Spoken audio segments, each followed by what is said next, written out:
hi friends, आज मुई आपण मन को बतावा लगी जीवी कि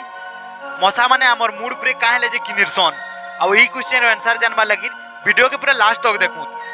आमे केनसी भी काम बुता करले हमर देहटा गहदिसी आ जिते बेले हमर देह गहदिसी सेते बेले हमर देह दी 340 भी बहुत रासायनिक स्मेल बाहरसी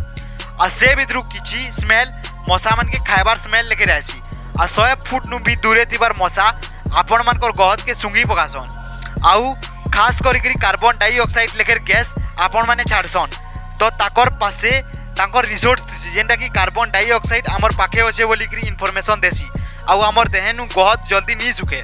आ जेते बेले कार्बन डाइऑक्साइड रो स्मेल आमे बाहर के छाड़सु सेटा आमर ऊपर आड़ के जिसी मुड ऊपर मान आड़ के जिसी